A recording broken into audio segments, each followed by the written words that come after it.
Hello everyone, welcome back to the channel. Now, I practice Wing-Chung and Muay Thai. So, when YouTube put out a video recommendation saying, hey, you think you're really going to like this Muay Thai fighter fighting this Wing-Chung fighter, I thought that sounds brilliant.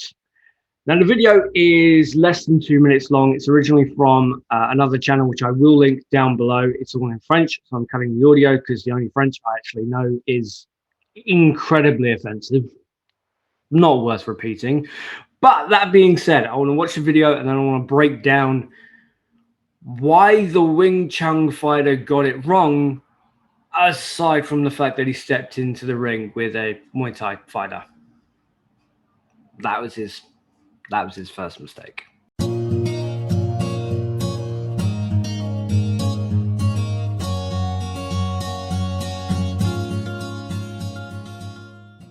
Okay, so this obviously isn't the full fight. But I think there's enough here to show where the Wing Chun fighter really goes wrong. Oh, that, you see that? Just, no. Oh, what an elbow. What an elbow. I mean, fair play to him. The Wing Chun fighter looks good. He's getting cocky. He's getting very cocky.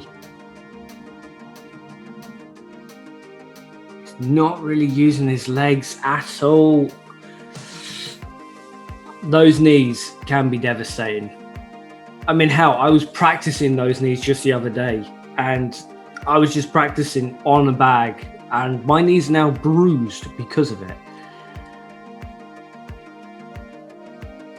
There we go. He's lost his Wing Chun stance. He's going a little bit, copying the Muay Thai fighter just a little bit more, which is good. That's what I would recommend. He's not doing anything about these kicks though. That little chop, what is that little? Done. It's over. It's over. Oh. Okay, I wanted to show this bit because the Muay Thai fighter coming in right at the end, like the guy didn't have to do that. Obviously, the Muay Thai fighter won. But it shows the amount of respect that Muay Thai fighters have. And it's something that you have to have. And I think it shows throughout this fight, because throughout this fight, I'm looking at it and the Muay Thai fighter was taking it easy. 100%, he was taking it easy. But the Wing Chun guy, okay, so he's starting with that typical stance that is used. Now, I've never enjoyed that because your hand is too far forward. It's too far forward. Yes, the idea of it is that if a punch is coming in, then your hand is there and you can smack away at the elbows and kind of deflect the hit.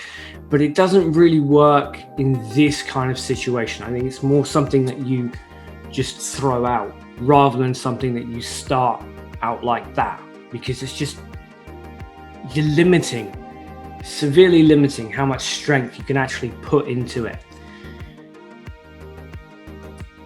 Okay, straight there. Now I've noticed this on the second watch. When the Muay Thai fighter throws out a kick, obviously in Muay Thai you throw out plenty of kicks. The best way, in my opinion, to handle a kick, there's a lot of different ways, but the best way, in my opinion, is to check the kick. Someone comes in to kick, check, boom, done. The Wing Chun fighter is trying to smack it away. Now I understand the idea of this. Someone comes up to kick, you want to hit them in the knee there. That's where you want to cut off that power. But that only really works with high kicks. If it's a low chop, you don't want to go down. You go down, you can get a knee in the face. It's just a poor way of dealing with a kick. Now, yeah, you can do some other things to try and defend against the kick, but just throwing out your hand, it's just leaving yourself open to a ton of problems. This right here, from the Wing Chun guy. The Wing Chun guy is keeping his stance, but he's throwing playground punches. This guy does not understand the mechanics of his punch. Now, I'm assuming that he's a master and not just a student like me. But he could very well be a student. And I think in the spotlight, he's just forgotten what he's trained for, which is not something that typically happens with Muay Thai fighters, but Wing-Chung is a whole different kettle of fish. So after 2 hours at a Wing-Chung class, I might be a bit sweaty, but I'm fine. 2 hours of a Muay Thai class, I've got just enough energy to come home, get in the shower, and hope I fall on something soft. But the punches, this guy does not understand the mechanics of a Wing-Chung punch. WC here is throwing out haymakers while he's still trying to keep that Wing-Chung stance, roughly, and it's just not working. And it's playground, it's all playground. So a punch does not just come from the arm. It's a whole big thing when you're gonna do a horizontal punch. Starts from your feet, comes up, you pivot on your hip, boom, boom, boom. A Wing-Chung punch is slightly different. A Wing-Chung punch doesn't necessarily have to be as powerful because the idea is that you're more precise, but it's still not just an arm movement. It still has to explode from your core. Boom, boom, boom.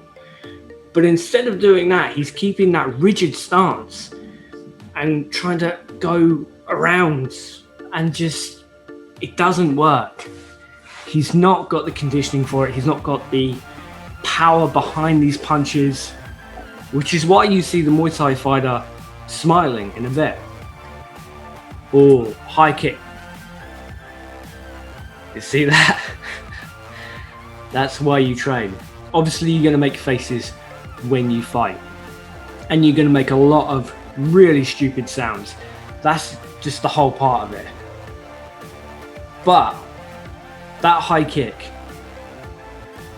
the Muay Thai fighter was able to throw out that high kick knowing that this guy isn't going to defend against it effectively, because he's seen how this guy handles low kicks. I might have gone down the road of trying to catch the leg. Maybe. Probably would have been better than just trying to guard against it in this situation. That knee kind of scared him. All right, so I said before with the WC guy, Wing-Chung guy, he's throwing out these hits, but he's not moving his body the way that his body should move with those kind of punches. Muay Thai guy is throwing out these hooks and throwing out these elbows. There is a difference. The difference is that MT is moving from his hips. It's a little bit, but he's still moving from his hips. So he's getting that power into it. More than that, Muay Thai training is, again, as I said before, it's a lot more intense than Wing-Chung training. The conditioning is completely different. For Wing-Chung, I want to go for the soft parts. I want to punch someone in their throat. I want to try and break someone's nose. I want to go for all these soft and squidgy areas. Muay Thai is very different. Muay Thai is, I'm going to use my body to break yours in half.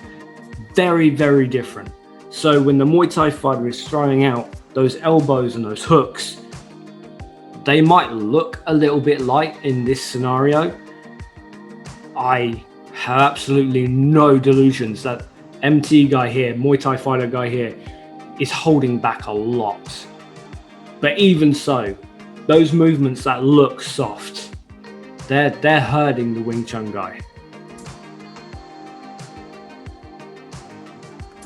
See this right here, I like the fact that the Wing-Chung guy has now changed his stance. He's going a little bit more Muay Thai. Wing-Chung as a mechanic works really well.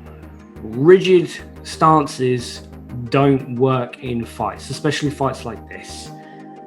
So he did something good. WC did something good. Oh, That chop. That chop. Oof. I like that. I like the fact that WC just, yeah, come on. I can take it. Can't take it. You can't take it. But I do like to see that in a fight. Big smiles on both these guys. Well, there was. All right, so MT dips his head a bit when he throws out that hit. Typically, that would be a body shot, but this guy is throwing for the head. So it's good that he's moving his head. I understand why he's moving his head. I don't think he needed to with the Wing-Chung fighter. I honestly don't think he needed to. Obviously, if he was fighting another Thai fighter, yeah, he would have to. But there's just no real need, because it's not working. The WC guy is just not working.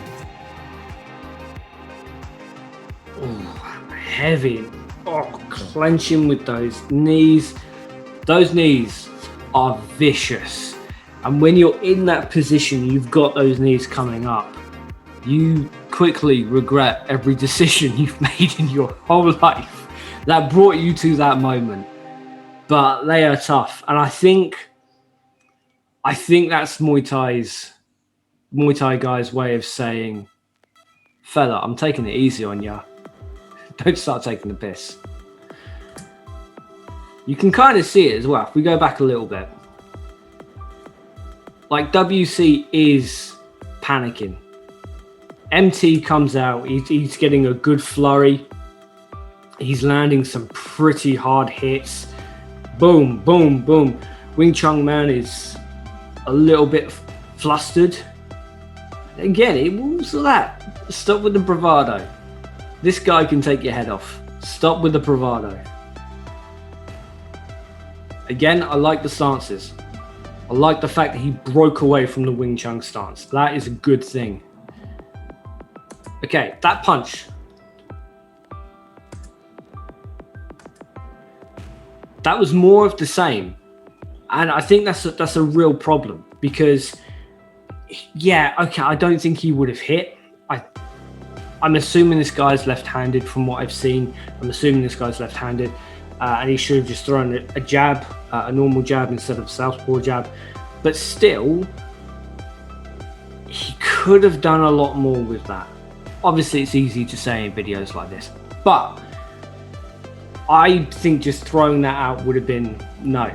And even then, you can't put that much power into a punch when you're just doing this. It has to be a whole body movement.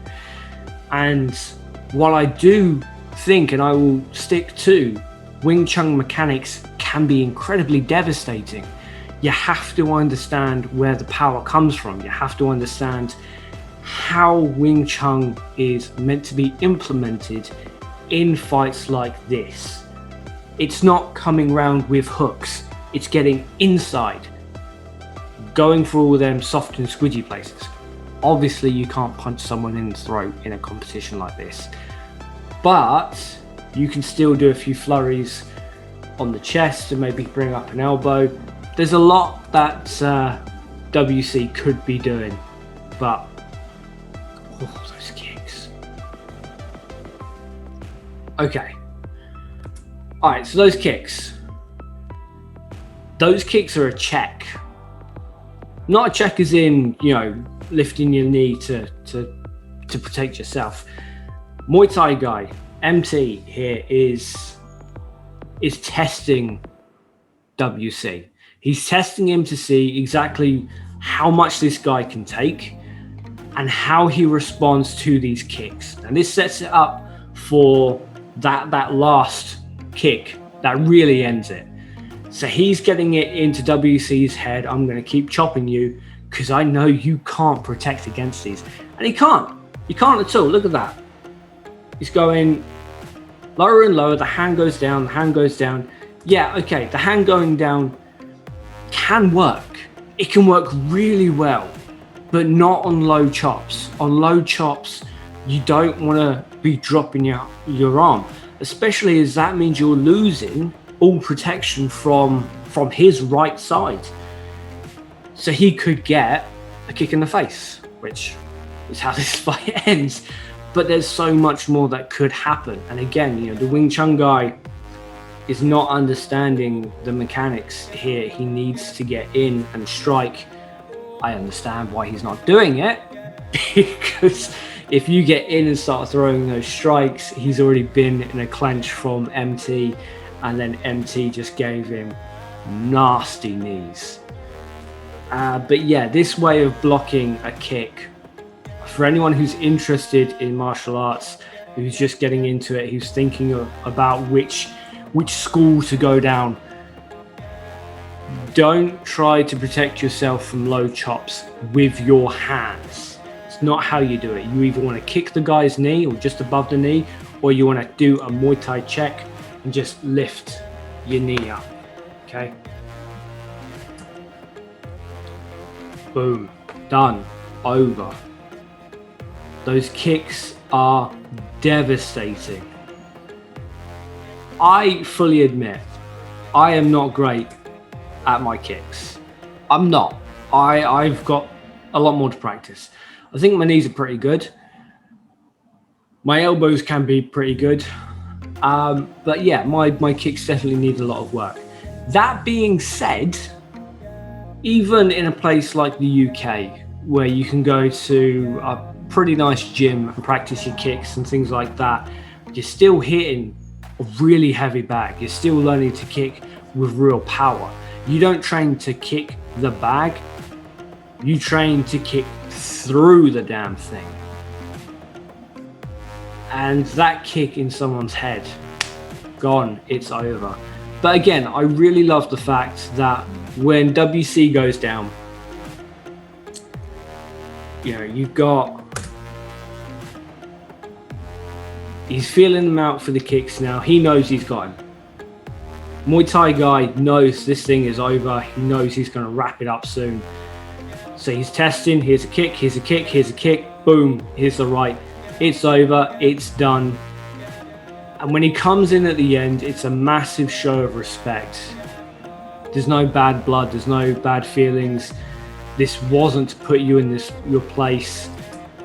Muay Thai guy absolutely was taking it easy on him. See if I can move the box. Muay Thai guy was absolutely taking it easy on Wing-Chung fighter. It's a whole different conditioning. Whole different conditioning. Even going into hug at the end. I like that. I like that. So, was there actually a way that the Wing-Chung fighter could have beaten the Muay Thai fighter? I mean, I'd love to say yes, but with those two guys, the best that could have happened for WC, Wing-Chung fighter, is he could have performed a little bit better. But I think it's obvious, and I think it's obvious to anyone who actually watches that, Muay Thai fighter was holding back. He was holding back a hell of a lot. I think that was obvious. And at the end, when he was tired, when he was, not on an hourly wage, throwing out those kicks, those devastating chops after those brutal knees, which again, I have absolutely no doubt about this. The guy was holding back. If he wanted to, I think he could have easily broken Wing-Chung fighter's nose like that with his first knee strike. I don't think this guy was worried about the fight whatsoever. And he didn't need to be. He didn't need to be at all, because from my side of things, I don't think the Wing-Chung fighter did any research into the Muay Thai fighter. I don't think he researched Muay Thai, because if you did, you wouldn't be trying to bat away kicks. You wouldn't be trying to bat away chops. You would be doing what they do. Just a quick little check. That's it. That would have eliminated half the problems. And that was really the problem that WC had at the end. He was batting away the chops, MT got him into this routine of thinking, okay, another chop's coming, another chop's coming, another chop's coming, another chop. Oh no, he's just knocked my head off. If he had been checking the kicks, he wouldn't have left himself open for that final last hit. That being said, again, the Muay Thai fighter was absolutely taking it easy on the guy, showed a lot of respect at the end. He didn't just knock him down, he then went over to check him. That really says a lot. You know, the guy wasn't out to hurt him, he was just out to win the fight. And I like that. So yeah, I think the best that could have happened is that the Wing-Chung fighter would have made the Muay Thai fighter fight a little harder. But it was still a good fight. Again, I will link the original channel down below. If you do speak French, it's obviously worth heading over to. But even if you don't, I'm definitely going to keep an eye on that channel because I do enjoy this kind of stuff. If you like the t-shirt, you can get yours at tailwind.store. All proceeds go to charity. If you want some fantastic archery equipment, I will leave my affiliate link down below. You can get yourself the amazing Devourer. You can get yourself the fantastic Black Hunter. Or if you want to go down to international limb fitting systems and you haven't got a lot of coins in your pocket, fully recommend the Viper. It's a riser that I'm becoming smitten with. Becoming smitten with the riser. Yeah. That's it for this video. Take care, guys. Keep safe, and I will see you next time. Bye-bye.